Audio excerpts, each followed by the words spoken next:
Hello everybody and welcome along to our first race of the weekend for the 73rd annual Mobile 112 as of Sebring. Good to have your company. It is race one of the Ford Mustang Challenge.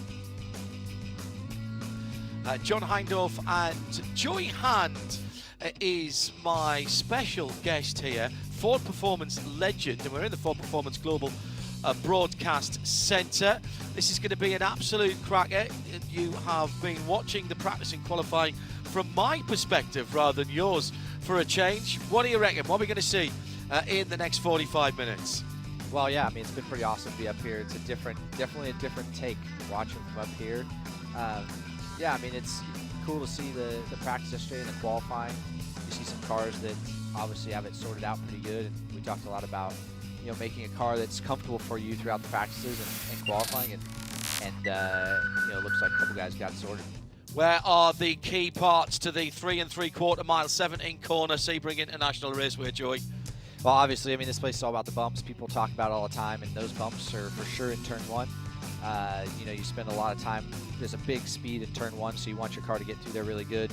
And obviously, in turn 17, there's a lot of bumps there also. But I think to get speed here, apex speed in turn one, like we talked about yesterday a little bit, and then you know, having a car that's comfortable over in turn 13, back in the backside of the track is also important.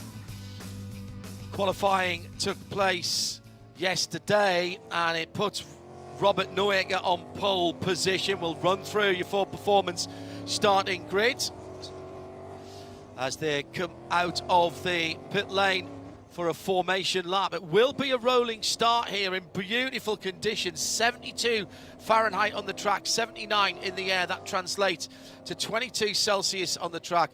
Air temperature 26 degrees. A quality 21 car field. Trying to get a bit of heat into the Michelin tyres. It will be Robert Noaker racing on pole position.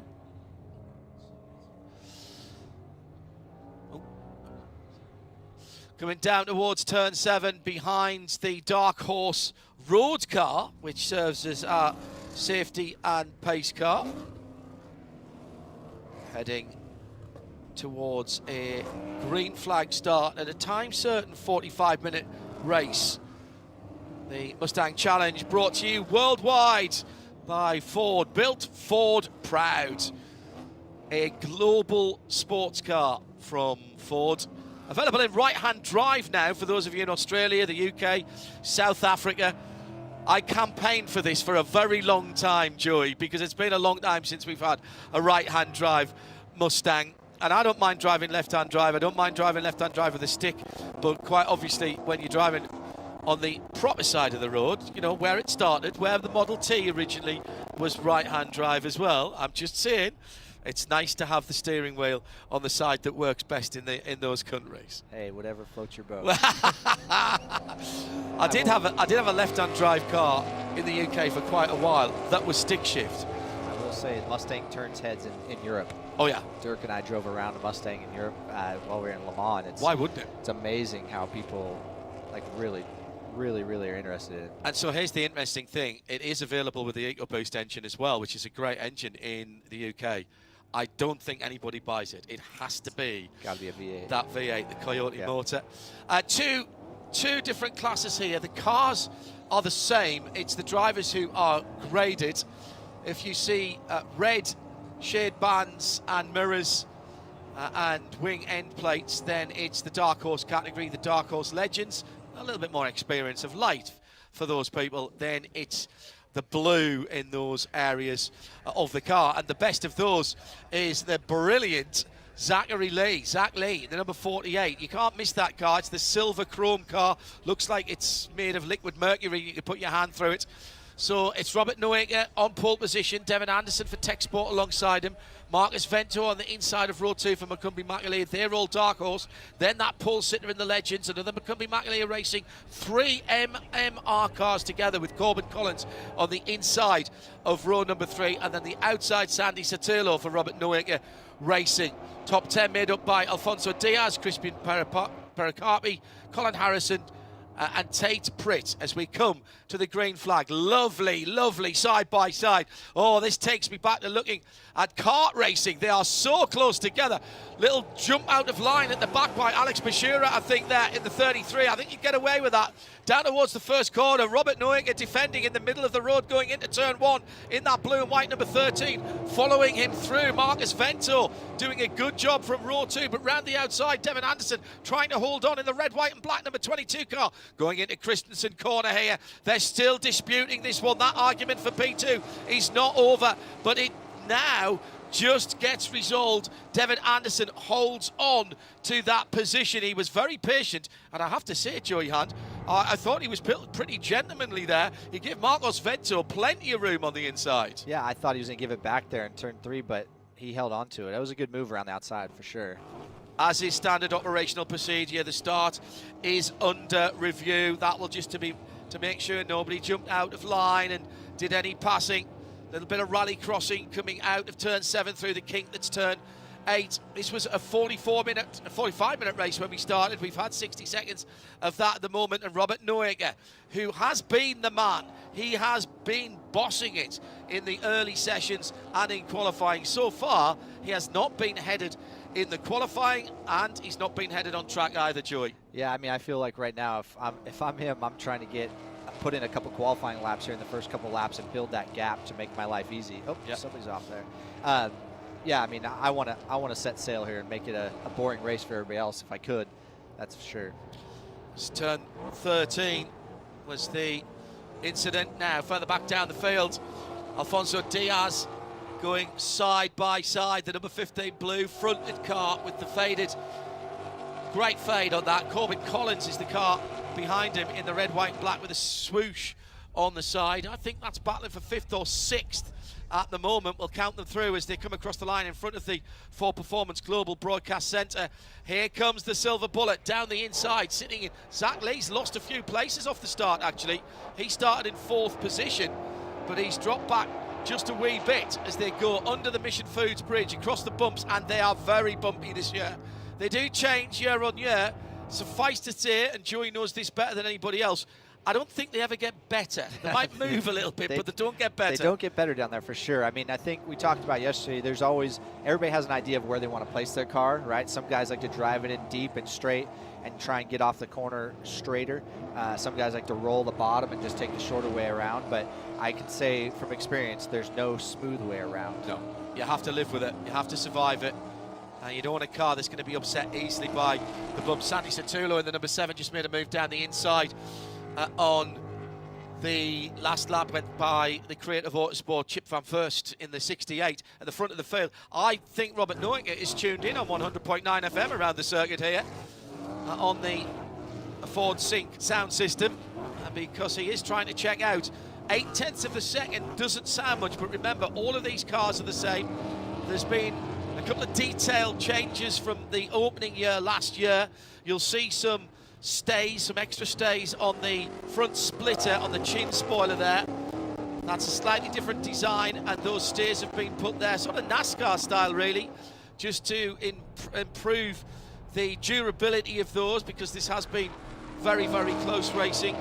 You also can't see that we've changed the final drive ratio as well on these cars. That's to give a better top speed in places like Road America and Le Mans, because these cars are going to have a non-championship race at Le Mans over the 24-hour weekend. One race Friday, one race Saturday morning.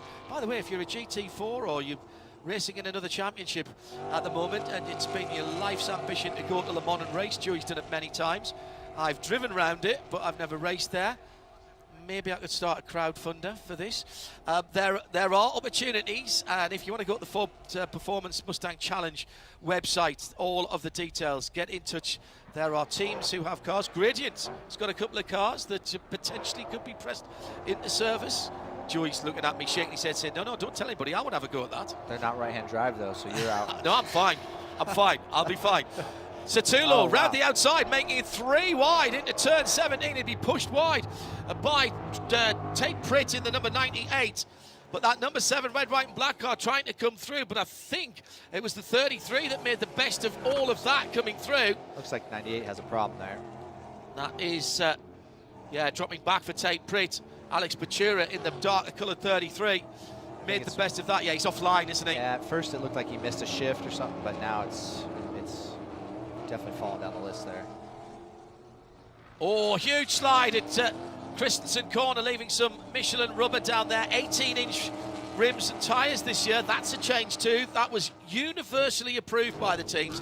Announced at the championship Night of Champions in Austin, Texas last year. I was honoured to be invited to look after that. And when Michelin brought the new wheel and tyre combo up on the stage, you would have thought we were introducing Bruce Springsteen. I'm telling you, there was a round of applause. There was genuinely a whooping and a hollering when that new 18-inch rim and tyre came out. Yeah, and I hear a lot of guys are liking to drive it. Yeah. I think it's actually been quicker on lap times, but it sounds like a lot more fun to drive also. A second at the front of the field, no way. Yeah, further down, we are looking at the battle between Chelsea Dennifer, Alex Bachura and Sandy Satulo. That's 9th on down for that little trio of cars as they go through the twisties at 10, 11 and 12. Do you have to think of 10, 11 and 12 as almost one complex of corners, one corner, get the rhythm right, Joey? Yeah, I do. I mean, everybody has a different line there also. When you come off a 10, you know, I think the right line is to stay a little bit tight off a 10 so you can reach around 11 and 12. And that puts you in a better alignment for 13, because really 13 is the tough one. If you come off 11 and 12 wide and try and set up and try and have the car all loaded up and on the left side, it wants to get loose in on the brakes. And so you see a lot of those guys doing that. And I think what would be interesting to me is you see a lot of guys sliding these cars around. You know, how long can they do that? You know, like, I'm a big fan of pushing, but you also got to make it go the distance. Red, white and black car of Satulo has a little look down the inside of the grey. Actually, it's kind of a olive colour. It depends on the sunlight, but Alex Bachura for many years in various championships on the IMSA calendar has run military or Air Force colour schemes, and that's still sort of an olive colour with the orange accents on that number 33, and he is in a heck of a battle for 9th, 10th and 11th at the moment. That 88 car holding 9th, Chelsea Dennifer for Creative Autosport. And this is what we want to see, Joey, isn't it? At any race, particularly single make series, Mustang probably the loudest and the most fun to drive, but we want to see close racing, and the joy of this is anywhere you are in the field, you'll find someone to race against. Yeah, I mean, I think for the fans, you know, one thing about a Mustang, our fans definitely love the sound. So the people really come to the fence to watch this race just purely because of what it sounds like to start with, and then you have a good race and it keeps them at the fence. I mean, like I said, these guys are hustling these cars pretty hard. You talked about yesterday, they're having to, a lot of them are heel and towing and downshifting an H pattern gearbox. So it's not just not paddle shifting. It's you're doing more than some of the cars we drive nowadays. So it's you know, one thing about these cars, they have a rev match, so you can actually use a rev matching. There's a button on the dash you can rev match, and so you don't have to do the complete heel and tow. You can just right foot brake. Problem, I'm afraid, early on for the all-white number 63, Robert Noah Racing. This is Joseph Dederish, and he had a problem in FP, I want to say FP2, when he caused a red flag at the end of the session, and that car has pulled into the pit lane. Now, there's no pit stops here, so that's the end of it. Chance of a good result there. Robert Noah Racing will go to work on that car to get it back out for tomorrow. So once again, they are bookending the timing and scoring at the moment. Still the best battle on the track is for 8th, 9th and 10th, down towards Sunset, turn 17. 1, 2, 3 changes of surface as you turn in there. Nobody getting to the apex, but that's not because they're missing it. That's because they are choosing that line. Now, battle for 5th position, side by side, coming out of turn number 1. And a little bit of a wide exit there by Corbin Collins, excuse me, and Christian Paracarmi behind him in the 37. With that multicolour, love the light blue on the back of that 37 car. And racing stripes up and over the top of a Mustang is just so brilliantly right, isn't it? I love it. I mean, I'm a fan of it. Believe my son just did this. His helmet paint scheme has the same racing stripes up and over the top, and it looks really cool. I dig it. That sort of light blue metallic on the back of Christian Pericarpi's car is pretty much the shade that my Mustang was that I owned for all of 11 days. I didn't have a driving license at the time that I owned that car, bought it and sold it in the space of 11 days, and I really wish I'd kept hold of it. Beautiful thing, 1970 car. I like the stripes. I also like the American flag. You're a big fan of the American flag. I'm a big fan of the American flag. I have no issue with that. Yeah, the Corbin Collins car there, that American flag on top, that gets me every time. I think I drove that Mustang, that 1970 Mustang, on private ground for about maybe a half a mile, maybe 3/4 of a mile.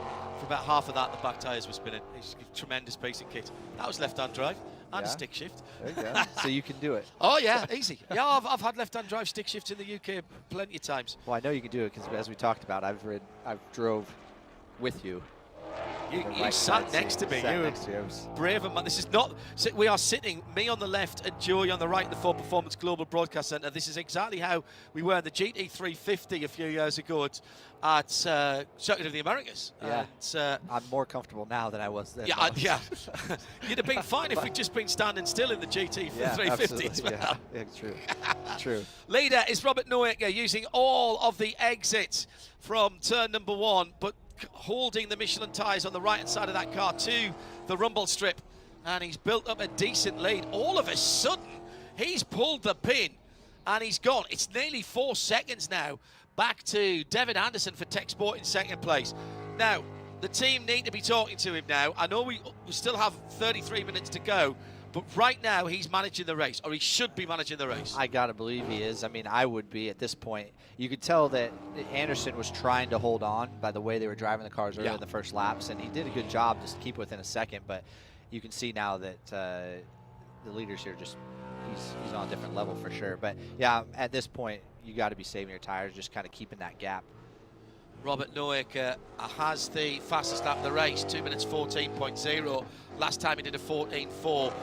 Nobody else in the 14s. In fact, nobody else within a second of him last time around. So what he's done, as Joey Hand, who's alongside me in the Ford Performance Global Broadcast Centre here at Sebring, he's done exactly as Joey suggested. He's put in a couple of really good qualifying style laps, let the Michelin tyres come up to temperature and pressure for the first maybe 2.5, 3 racing laps, and then he's gone. Afterburners on, then it's another nearly 6 seconds back to Marcus Vento, who's got a bit of company now. The number 18 car running in the Valvoline colours. There's another great classic Ford racing livery, and behind him Alfonso Diaz. Now Alfonso, again, red, white, blue on that car. Alfonso he's bossing the Dark Horse Legends at the moment, but all he's thinking about is getting on the overall podium right here, because he's a racing driver. Now, here we go down into turn number 17. Now, whilst we've got a moment, every Mustang Challenge race, we highlight some cars in our Ford Performance team update. So let's take a little look at the featured team for this race. It's the Tech Sport cars, and they've got 3 of them. Devin Anderson in second position at the moment. We've got Alfonso Diaz leading 4th in the overall, but leading the Legends. And their 3rd car in the top 7 is Colin Harrison, the number 21, sitting in 7th position, and in the top 6 in Dark Horse as well. So 3 cars in the top 7 for Tech Sport, our Ford Performance team update for this first round here at Sebring. We'll look at some more of the teams in race 2 when that comes around tomorrow. Keep an eye on the progress of those 3 Tech Sport cars. Noaker still pressing that throttle down. Another 14, a 14.3 last time around. This is incredible. Devin Anderson is by no means a slouch. He's by far the next best. Actually, I say that, and Christian Pericarpi's just put a 16.6 in. So that's actually the second best. No, check that. He's the 3rd best because Sandy Satulo down in 10th position has just put a 16.4 in the Dark Horse class. Robert Noaker. Oh, another problem. This is Chip Van Verst for Creative Autosport in the blue and white car. That's a nice colour scheme as well. I like the way that it shows the Coke bottle styling on the rear arches there, Joey. These guys they've left nothing on the table in their design as well as their driving. Yeah, it's pretty impressive to see all the cool cars out there, all the designs. I will say, Noaker, what you notice the most about him is he's using the most racetrack everywhere, right, and doing it with the least amount of sliding. I was just about to say, he's not throwing the car about, though, is he? No, he's not. And he's taking, he's cutting some curbs where you should cut some curbs. He's using the exit curbs right to the edge. He's hanging half a tire off, but not a whole tire. He's definitely, from me watching here, he's definitely maximizing the racetrack the best.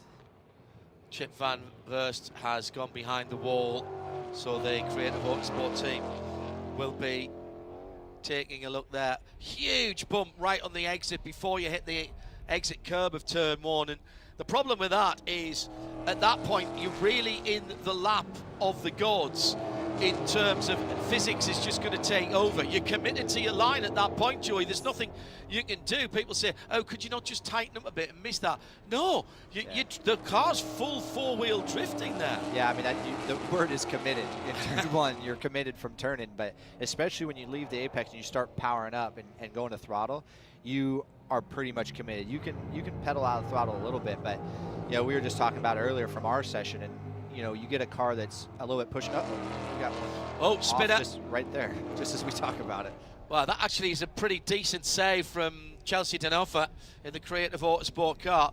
That was turn 1, exactly what we were talking about. Exactly. It's not easy to spin in turn 1 and not hit anything. So Chelsea needs to put the lotto on because there was a bit of luck involved. Now, don't overdrive and try and make it all up in the next 2 corners because you've got Sebring sand on the Michelin tyres as well. Let's see if we can unpick what happened there.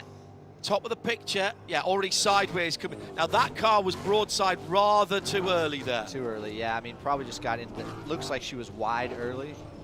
Looks like, looks like we're wide really early there, and just got in the bumps on the outside, and we're wrecked.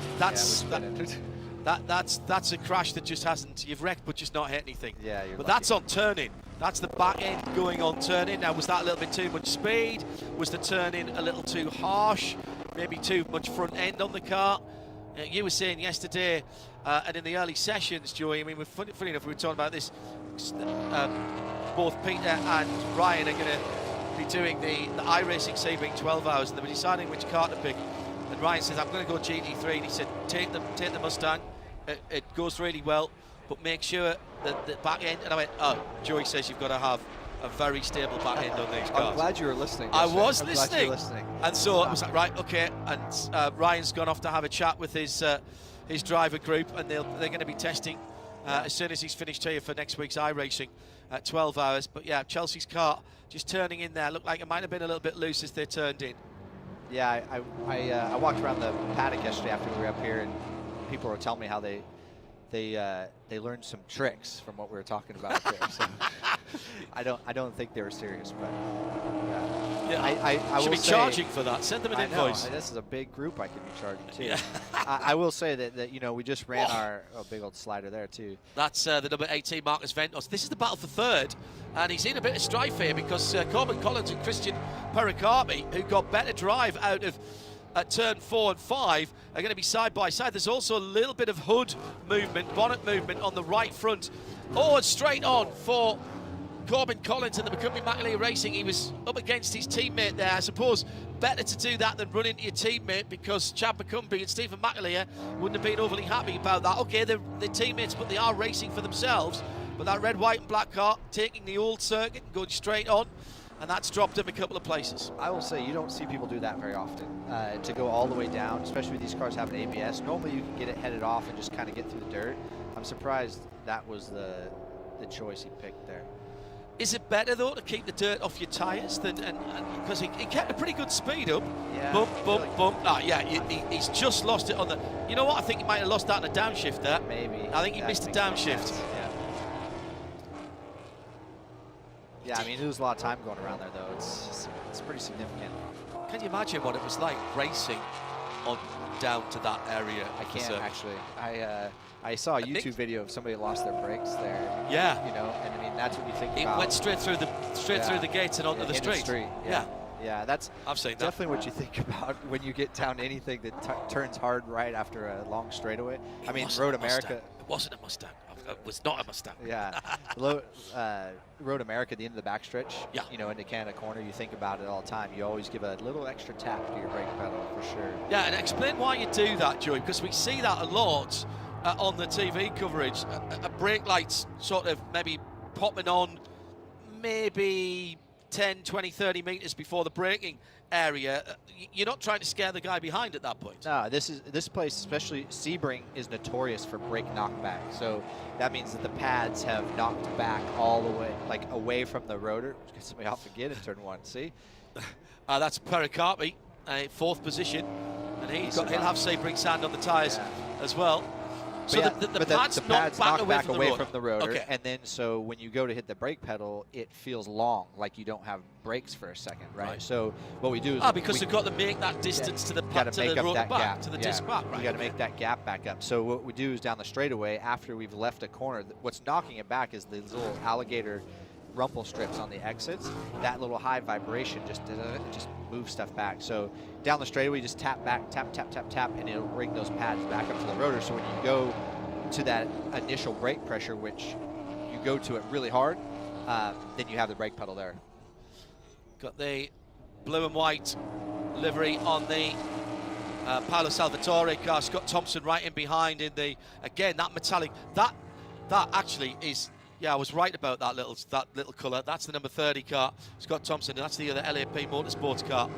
So that's got the whole car in the colour of the rear valance of Christian Pericarpi's car, and that is almost exactly the colour of the 1970 car. That's brilliant, but he's never going to get that stopped. That's what I was talking about. You know, just go a little too. But that was ambitious for sure. That was a big low percentage lunge, perhaps. Well, I mean, I think you know, maybe it would have been okay, but hang on, something's gone wrong.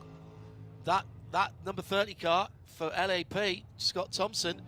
Now, I thought he might have just missed a shift, but now he's not back up to speed. Oh, that is such a shame. He was going so well. Was it something? At this point, if he doesn't have a problem, you know, it just seemed like he took a big move to the inside. Maybe he had something go on there. Maybe he did miss a shift. Maybe he knocked it neutral. Maybe he didn't find his next gear. That's yeah. He's trying to recycle the car. You can see from the LED headlights. So I was going to say, I wonder if he stalled that car out. Oh, meantime, on the front straight, right in front of us, Alfonso Diaz. This is the Dark Horse Legends leader. Oh, my goodness, the smoke pouring from under the right front guard. Now, is that tyre smoke and rubbing, or is it something more insidious? I'm trying to look at that tyre to see if it's at a jaunty angle and whether that might be catching the bodywork. He's staying offline. Oh, Alfonso, I feel for you. He's gone to the cutout on the short circuit. That's really heads-up driving in all of that frustration and disappointment from Alfonso in the Tech Sport 15 car. He's managed to find the overlap so that we can pull that car back out of the way. We may not even have to go for... Oh, we have gone full course yellow. I was just about to say, if we can pull that car back, it might not have to go full course yellow. There's something coming out from under the bonnet. My little hopeful heart was thinking, I wonder if that's just a loose wheel rubbing, but it's something more substantial than that. Now, we've gone full course yellow because, I don't think we've gone because of Alfonso's car, it's because of Scott Thompson's LAP car in that beautiful green-blue metallic. I should try and find my old Mustang, see if it's still around. That's a nice one. I'm impressed. If that's a wrap. Yeah, that looks good, doesn't it? It looks really good. Yeah. So this all started as he was coming down the inside. We thought to make a pass, but then didn't pick up speed from turn 7. And he's trying to get the car off the circuit, but we could see he was trying to recycle the power because the headlights were flickering on and off. Nice LED design on there with the triple LED running lights. We've already got the AMR safety truck. So this was a lap ago, battling for position down the 80 side, the inside of the 84 Paolo Salvatore of Torre Racing. Lost a position as Doug Peterson went through, and then the car just didn't pick up. I think he was dead stick at one stage. At first look, it looked like an ambitious move. He was diving down, and then at that look there, it looks like a survival move a little bit, like something went wrong. And he was trying not to hit the back of Salvatore. Yeah, I agree with you, Joy. Totally. So the Steps tow truck is there. Good news for Alfonso Diaz is it's not a problem with him. He unplugs his radio and gets out of the left-hand side. The bonnet, the hood is up, and there's nothing sinister going on there now. Hopefully he's saved the car from any damage. That Coyote engine, that sonorous Coyote engine. He's straight into the intervention vehicle. He didn't even look back at the car. He's not a happy bunny, is he? Because he was battling for a top 3 overall and was absolutely dominating the Legends class. That cedes the lead in Legends to Alex Bashira, who we saw making those moves earlier in the black number 33, or the, sorry, olive drab 33 with the orange Spark Performance car. He's up to 5th overall now, so he got ahead of Colin Harrison. He was having a great battle with Marcus Vento. The two McCumbee Macaleer racing cars, 20 and 18, back together again. Robert Noaker's 6 and a bit second lead, of course, has evaporated. Gone. It's not what you like to see when you're the leader. You do not want that yellow flag. But, yeah, I mean, it gives Anderson and Collins, these guys got a shot. Just depends on, it'll be interesting to see if the tire's cooling down for second, third place there, if they have any shot at him at all.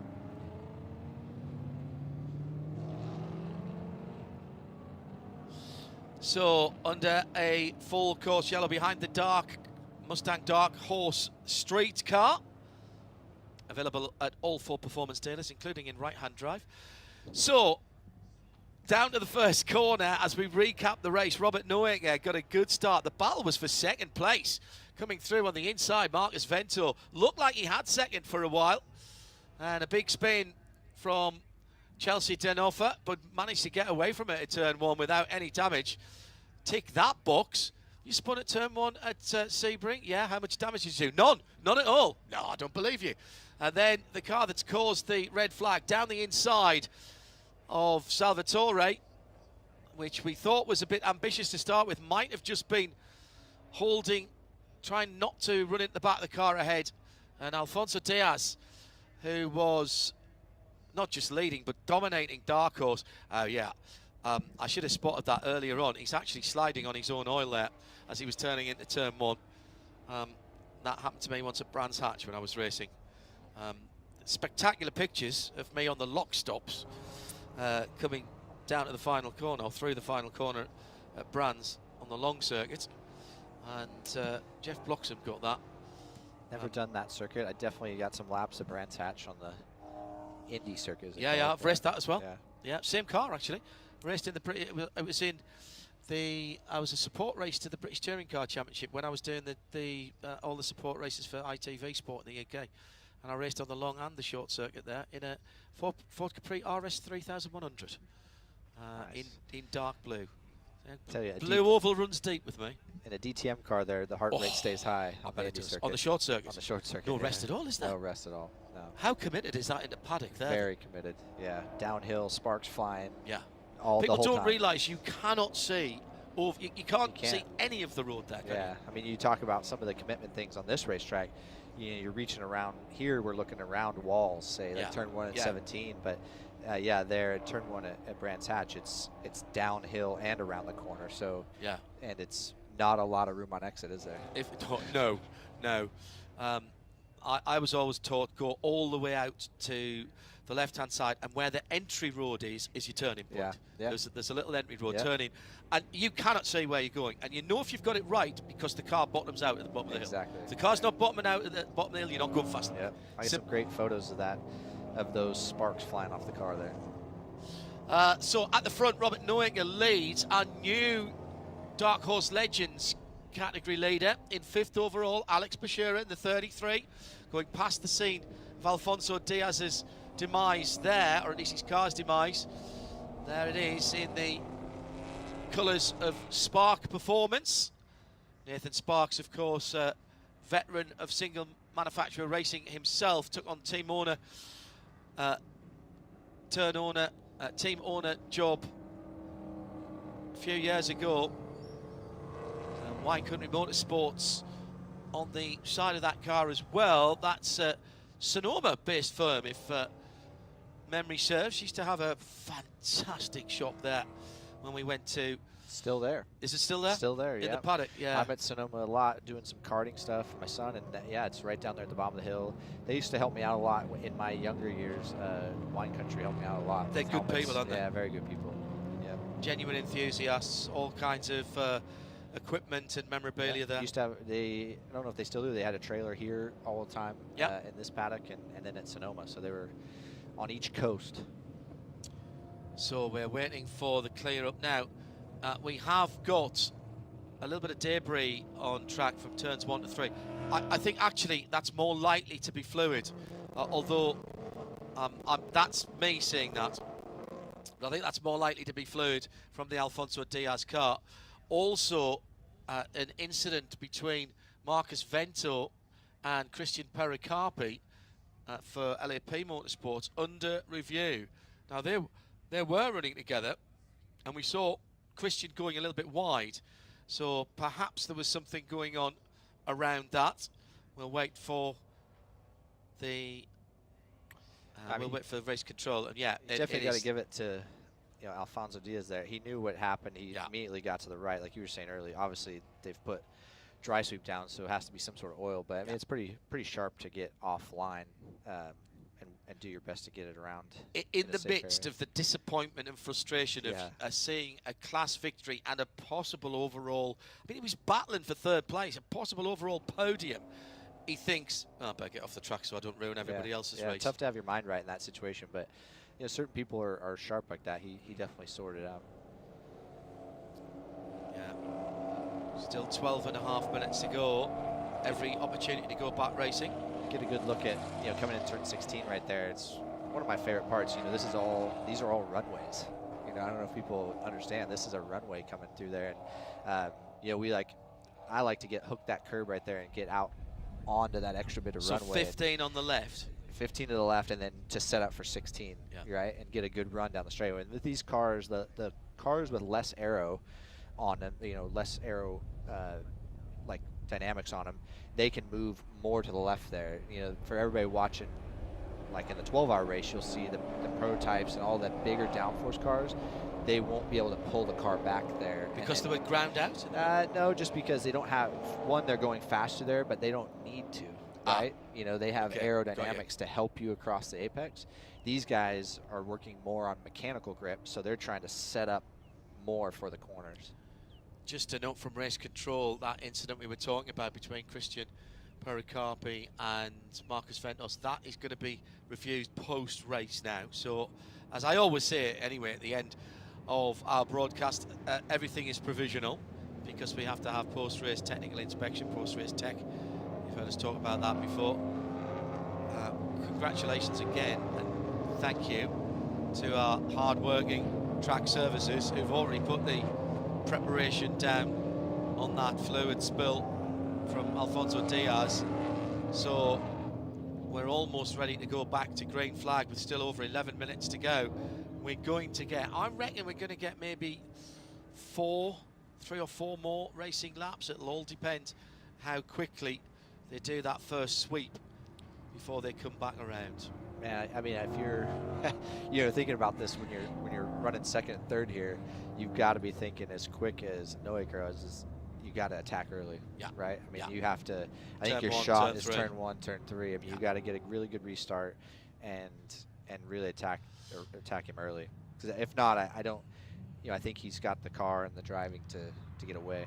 Here, it's a long run from 17 down to 1. So knowing it, do you go early or do you wait as long as possible? Man, I think that most people are thinking you're gonna go early, so you do I would be thinking to go late because they think I'm going to go early, right? I'd be playing that mental game. Double bluff. Yeah.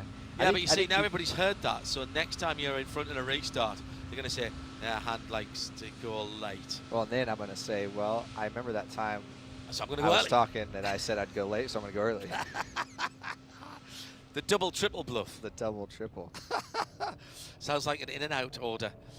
So Noeka will bring the field back to green. The time ticks down, time certain race. Second race tomorrow, of course. We'll have that for you. Joy's coming in again. Oh, safety car lights are out on the Dark Horse road car. Yes, please, is the answer to that question. Yes, there is please. no other answer. Have you had a go in the next one up in the road car, the GT3? There's the wide body one that they launched at Le Mans. Oh, last year. GTD. GTD, excuse me, Yeah, yes. yeah. I was involved in that early stages of development for it. So I have got to drive it. I haven't driven it recently. Is it but, as mad as it looks? Yeah, it is.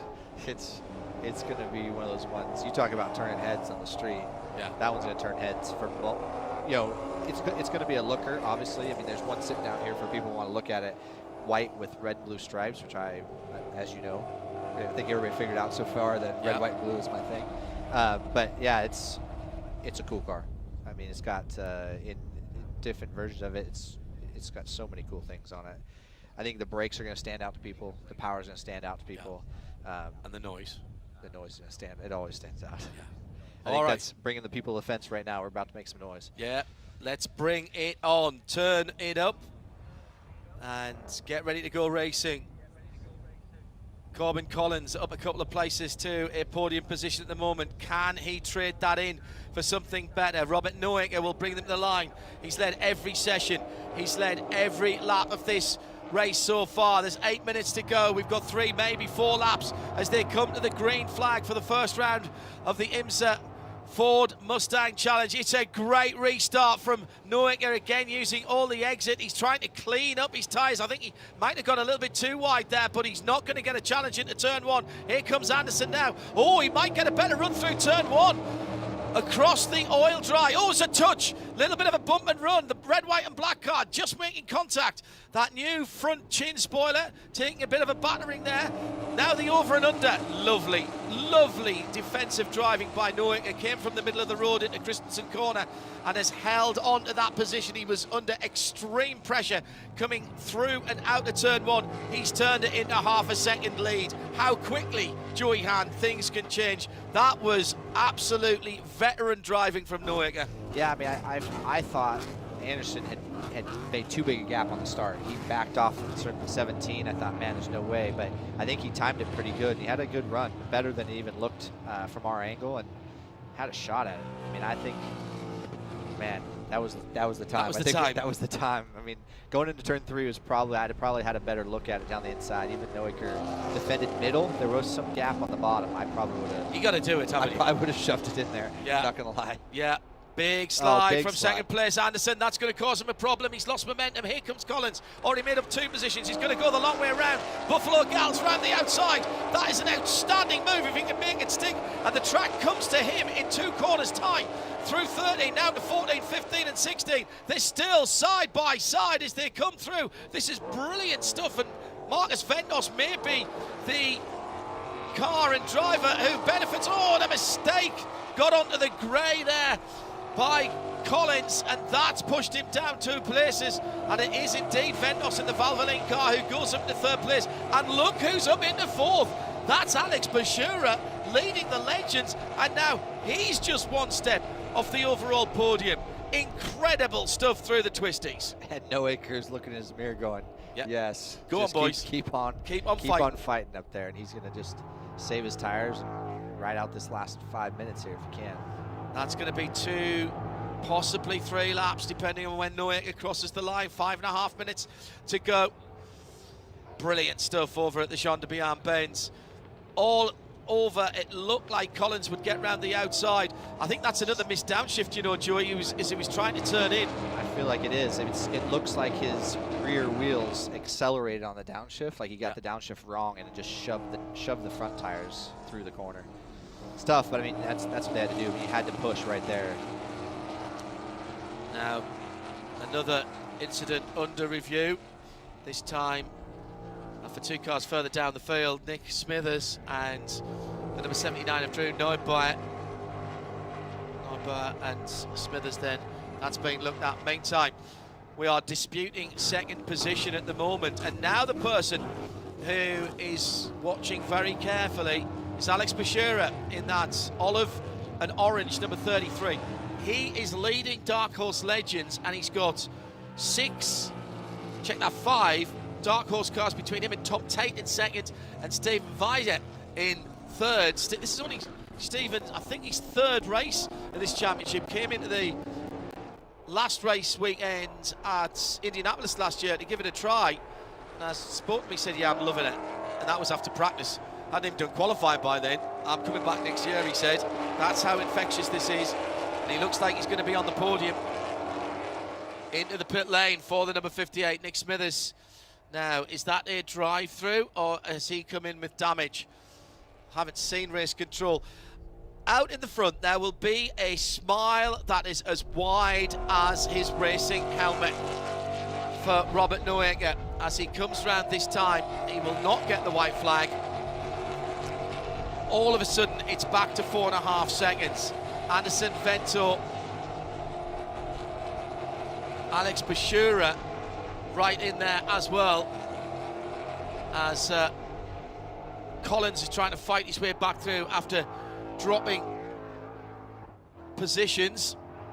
You know, Bashura just checking them as they come through, sitting in behind the 22. So across the line, Noaker and Bashura now in 3rd position. Bashura is now in 3rd position. Let's just check that by eye as they come through. There's a disconnect at the moment between what is on the timing and what is showing on the circuit. I'm seeing Noaker from the 22 of Tech Sport of Anderson, then Alex Bashura in 3rd, Corbin Collins and Colin Harrison in 4th and 5th, the 20 and 21 car. Yeah. Absolutely. It'll be white flag next time around. Well, this is an incredible drive from Bashura. Can he even maybe get a second over? He doesn't need to. He really doesn't need to. But tell that to a racing driver, and I'm staring very hard at Joey Hart. Yeah, I mean, I definitely want to get to the next guy and pass him for sure. I mean, Noaker has been the class for sure, but, you know, I feel like I definitely would take some chances here. Yeah. Robert Noaker, 4.6 seconds to the good. And now it's been a wake-up call, I think, for Devin Anderson. He's starting to put some times in. Another incident, this time between Corbin Collins and the number 22 of Devin Anderson in 2nd place when they were battling. Well, that explains something had happened there when they were battling for 2nd and 3rd, which allowed Bashura through. I didn't see a lot there in that, when that was going out. I think they might be talking about running wide, you know, and coming back on, but I think it looked all fair to me there. Yeah. Well, Bashura, I mean, if the 22 gets a penalty, Bashura could in fact actually be in 2nd, so he'll be pushing hard.